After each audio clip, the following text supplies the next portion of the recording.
नमस्कार साथियों, आप सभी का दिव्य विद्या मंदिर चैनल पर हार्दिक स्वागत है।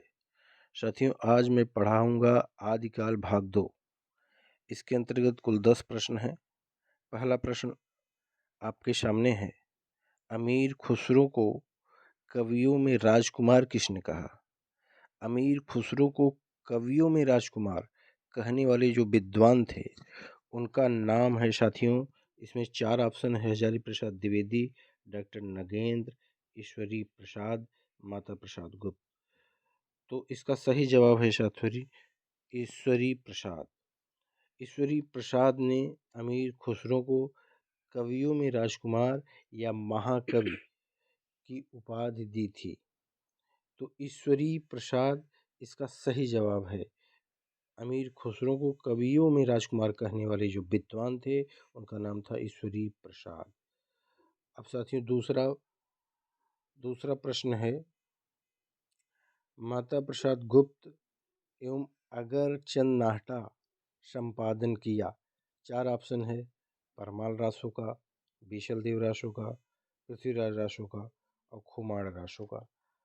तो इसका सही जवाब है साथियों बीशल देव रासो। माता प्रसाद गुप्त और अगरचंद नाहटा ये संपादक थे और इन्होंने आदिकाल के ग्रंथ बीशल देव रासो का संपादन किया, जिसके रचनाकार नरपति नाल थे। बीशल देव को नरपति नाल है, इसके रचनाकार हैं। इन्होंने इसका संपादन किया।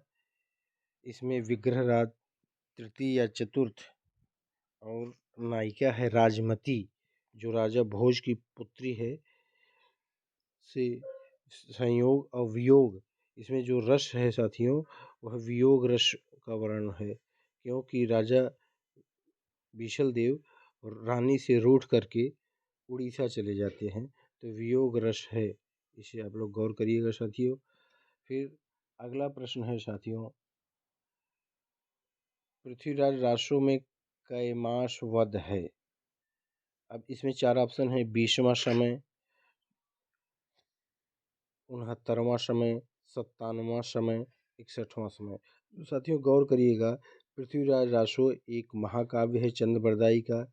इसमें कुल सर्ग या अध्याय या समय की संख्या 69 है। इसे आप लोग गौर करिएगा। यहाँ पृथ्वीराज रासो में जो अध्याय या सर्ग है उसे समय से संबोधित किया गया है। इसे आप लोग गौर करिएगा साथियों।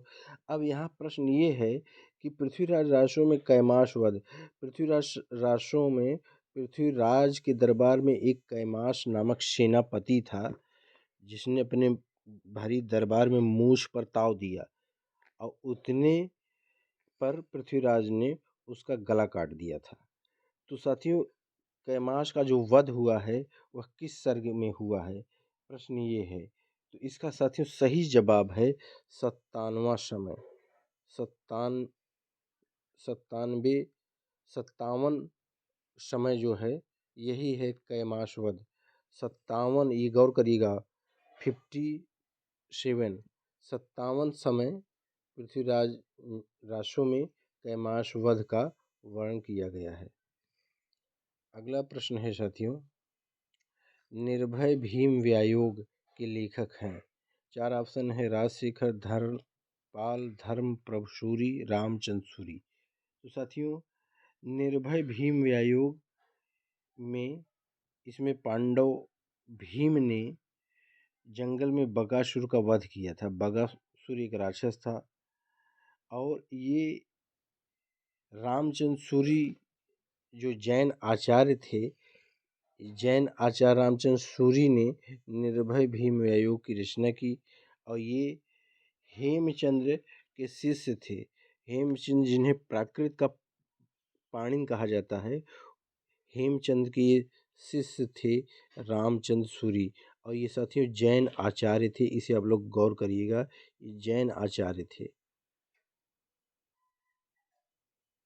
जैन आचार्य थे साथियों। तो निर्भय भीम व्यायोग में भीम ने बकासुर, एक दानव था बकासुर, बकासुर का वध किए हैं और इसके रचनाकार हैं रामचंद्र सूरी।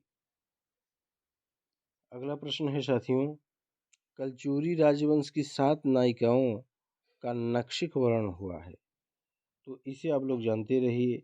कलचुरी राजवंश की 7 नायिकाओं का जो वर्णन हुआ है वह ग्रंथ है राउरवेल। राउरवेल रोडा का लिखा हुआ है। तो इसमें कलचुरी राजवंश की 7 नायिकाओं का नख से लेकर के शिख तक का सौंदर्य वर्णन किया गया है। और साथियों एक जानते रहिए, यह एक शिलांकृत माने पत्थर पर लिखा हुआ है। शिलांकृत है। शिलांकृत का मतलब होता है साथियों यह पत्थर पर लिखा हुआ है। और साथियों एक गौर करने वाली बात ये भी है कि यह चंपू काव्य है। चंपू काव्य का मतलब होता है वह साहित्य जो गद्य और पद्य दोनों में लिखा जाता है। इसके बाद साथियों जो दूसरा ऑप्शन है उक्त व्यक्ति प्रकरण, ये दामोदर शर्मा द्वारा लिखा गया है। इसे भी आप लोग जानते रहिए। ये दामोदर शर्मा एक थे विद्वान बनारस के। तो दामोदर शर्मा ने बनारस के विद्वान थे। उन्होंने उक्त व्यक्ति प्रकरण लिखा है और ये व्याकरण ग्रंथ है साथियों। ये कौन सा ग्रंथ है? उक्त व्यक्ति प्रकरण। ये व्याकरण ग्रंथ है साथियों। इसे आप लोग जानते रहिए, व्याकरण ग्रंथ है, व्याकरण ग्रंथ। और वर्ण रत्नाकर साथियों मैथिल भाषा में लिखा गया है। ये ज्योतिरीश्वर ठाकुर एक थे, उनका है ज्योतिरीश्वर ठाकुर। ये वर्ण रत्नाकर 14वीं शताब्दी में लिखे हैं साथियों। उसके बाद अंतिम है कुवलय माला कथा। तो ये कुवलय माला कथा साथियों उद्योतन सूरी का है। इसे भी आप लोग जानते रहिए। ये उद्योतन सूरी का है कुवलय माला कथा। तो इस तरह से साथियों यहाँ जो प्रश्न है कलचुरी राजवंश के 7 नायिकाओं का वर्णन राउरवेल में हुआ है। अगला प्रश्न है साथियों, विद्यापति को जाति कवि किसने कहा? तो साथियों ये भी बहुत ही महत्वपूर्ण प्रश्न है। विद्यापति को जाति कवि किसने कहा? तो साथियों पहला ऑप्शन है निराला। तो निराला ने विद्यापति को पदावली को नागिन की लहर कहा है। क्या कहा है? नागिन की लहर। इसे आप लोग जानते रहिए। साथियों दूसरा ऑप्शन है रामस्वरूप चतुर्वेदी। रामस्वरूप चतुर्वेदी साथियों ये विद्यापति के विषय में लिखते हैं। काम भाव और शरीर का सौंदर्य उनके यहाँ उत्सव रूप में है। माने ये काम भाव और शरीर का सौंदर्य उत्सव बता देते हैं। माने उत्सव के रूप में वर्णन किया गया है किसके यहाँ? विद्यापति के यहाँ। फिर एक है साथियों हजारी प्रसाद द्विवेदी। हजारी प्रसाद द्विवेदी भी साथियों उनके विषय में लिखे हैं कि श्रृंगार रस का सिद्ध वाक कवि विद्यापति है। श्रृंगार रस का सिद्ध वाक कवि ये कहने वाले जो विद्वान हैं साथियों वे हैं हजारी प्रसाद द्विवेदी। और साथियों बच्चन सिंह ने विद्यापति को जाति कवि कहने वाले विद्वान ये बच्चन सिंह है साथियों। इसका सही जवाब ये है। और आचार्य शुक्ल का कथन तो आप लोग जानते ही हैं कि आध्यात्मिक रंग के चश्मे आजकल बहुत ही हर वर्णन दिखाई देते हैं। ये कथन आचार्य शुक्ल का है विद्यापति के संदर्भ में। तो विद्यापति को जाति कवि कहने वाले जो विद्वान थे उनका नाम था बच्चन सिंह। साथियों पृथ्वीराज राष्ट्रों में मुख्यतः छंद है। तो साथियों ये गौर करिए, पृथ्वीराज राष्ट्रों में ये अरिल है, सवैया है, कवित है, गाहा है। तो एक चीज़ गौर करिए साथियों, पृथ्वीराज राष्ट्रों में 69 समय और 68 छंद का प्रयोग हुआ है। इसे आप लोग गौर करिए साथियों। चंद्रबरदाई ने लिखा है और चंद्रबरदाई ये भी लिखते हैं कि चंद्रबरदाई छप्पइयों के बादशाह थे, छप्पइयों के राजा थे। तो यहाँ साथियों छप्पय छंद तो नहीं है। अब ऑप्शन में है अरिल, सवैया, कवित और गाहा। तो छप्पय के बाद पृथ्वीराज रासो में जो मुख्य छंद है वह है कवित्त, जिसे आप लोग जानते रहिए। कवित्त इसका सही जवाब है साथियों। पृथ्वीराज रासो में मुख्य छंद है, तो वैसे छप्पय अगर रहा तो ऑप्शन में तो छप्पय होता, लेकिन छप्पय ऑप्शन में नहीं है, इसलिए कवित्त इसका सही जवाब है। इसके अलावा साथियों इन्होंने दूहा, तोमर, त्रोटक जैसे छंदों का भी प्रयोग किया है पृथ्वीराज रासो। फिर साथियों अगला प्रश्न है, तिब्बत में 84 सिद्धों की परंपरा किससे आरंभ हुई? ये साथियों वैसे तो हमारे जितने भी हिंदी विद्वान थे और विशेषकर राहुल शाकृत्यायन, वे सिद्धों की परंपरा सरहपा से मानते हैं।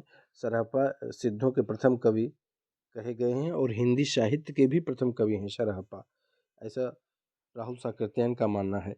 लेकिन यहाँ प्रश्न है साथियों, तिब्बतों में 84 सिद्धों की परंपरा किससे आरंभ हुई है? तो इसे आप लोग गौर करिएगा साथियों। इसका सही जवाब साथियों लुइपा है। लुइपा तिब्बत वाले जो है लुइपा को साथियों मुख्यतः कवि मानते हैं, तो इसे आप लोग गौर करिएगा। इसका सही जवाब लुइपा है। तिब्बतों में 84 सिद्धों की परंपरा लुइपा से शुरू होती है। फिर अगला प्रश्न है साथियों,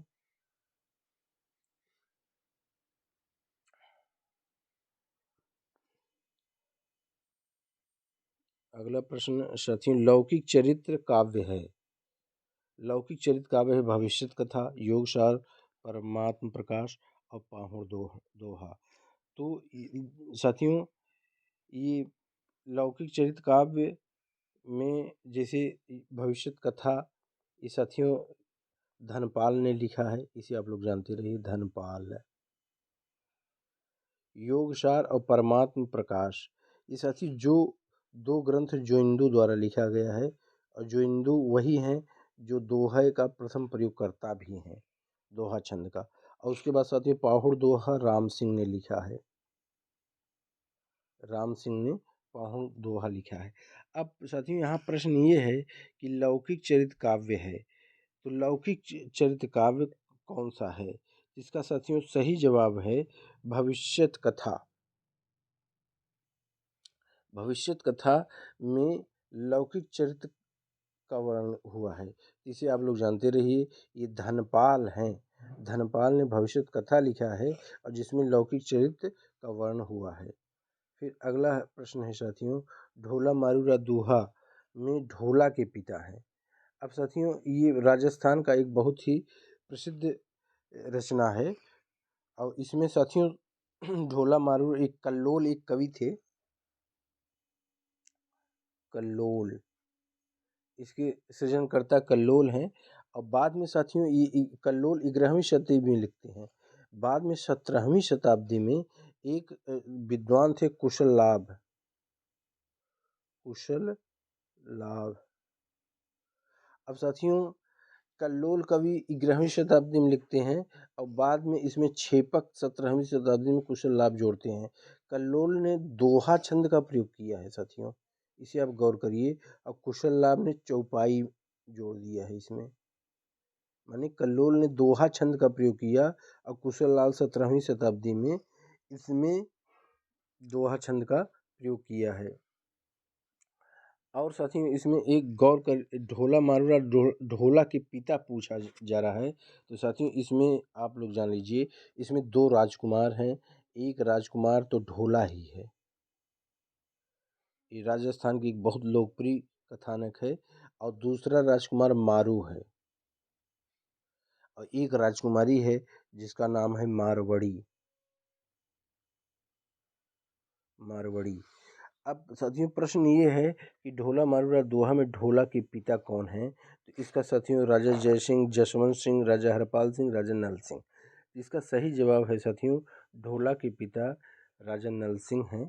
राजा नल सिंह ये राजकुमार ढोला के पिता हैं, और इसमें त्रिकोणीय प्रेम वर्णन किया गया है। राजकुमार मारू हैं और एक मारवड़ी है, राजकुमारी है। तो इस तरह से साथियों 10 प्रश्नों का संग्रह। अगर आपको वीडियो अच्छा लगे इसे ज़रूर आप लोग अपना लाइक शेयर सब्सक्राइब ज़रूर करें साथियों। धन्यवाद।